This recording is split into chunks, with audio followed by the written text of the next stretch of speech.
It is also true that America is one of those unique nations because we have patterns like ancient Rome, like ancient Israel, like ancient Babylon, and even like Egypt. Let me give you a couple of these. Number one, this is an Egyptian picture. The Great Pyramid in Giza, Egypt. We have the Great Pyramid on the back of the $1 bill. The all-seeing eye of the pyramid is said to be the all-seeing eye of God. However, in Egypt, it was Horus or Ra who was looking down on the nation. The Washington Monument is an obelisk, which is actually, if we go back to Egypt, was a monument to the sun god Ra. And again, we're not saying that that's what we made it. Our founders took it and redeveloped it, but I'm saying this is Egypt. That's where it came from. We're just simply telling you where it came from.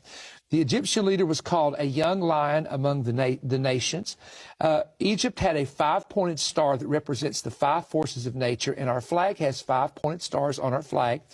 The Statue of Liberty, which we call her Lady Liberty, was patterned similar after the Egyptian goddess Isis.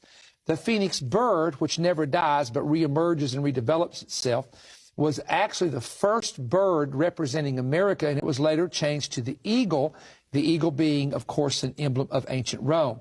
Now, Bill, go back in with the people, because most people would not be aware of this unless they followed our ministry for many, many years. But back in the year 2008, it happened, oddly enough, the week of the inauguration. Tell us what was being read in the synagogue, in Jewish synagogues that week, and what we began to predict based on patterns. Okay. If you'll go back and go and talk about the patterns that we talked about. Well, first of all, I want to go back to the first program we did in this series. I said, when we discuss all the different similarities, I'll get it out here in a minute, that we have with all these different ancient cultures, I said, if you're going to pin me to the mat, I'd say that America probably identifies more with Egypt than any other, and because of some of the things that you just listed here.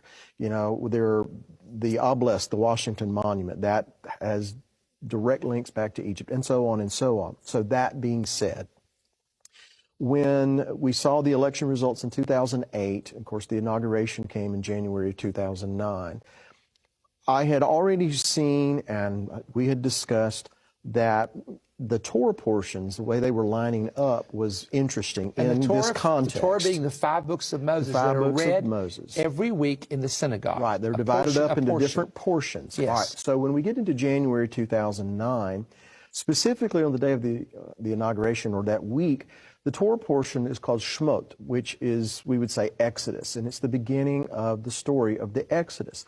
And in that Torah portion, it talks about how that after the death of Joseph and that generation, how there arose a king who didn't know Joseph, and which is to be understood to mean, it's not that he didn't know who he was, it's just that he didn't regard him. He didn't respect him. And you have to keep in mind that Joseph is why Egypt became the superpower that it was.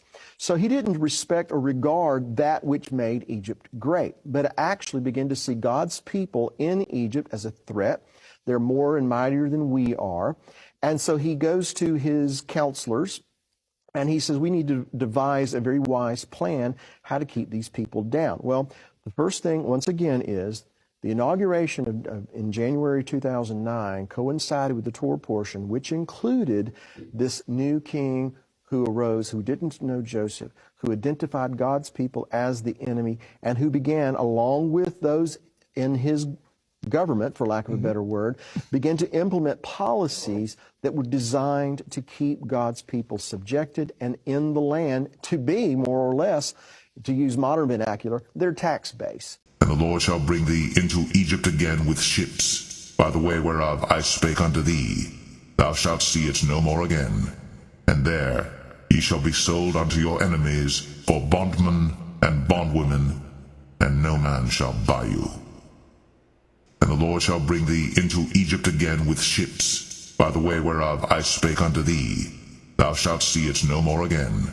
And there ye shall be sold unto your enemies for bondmen and bondwomen, and no man shall buy you.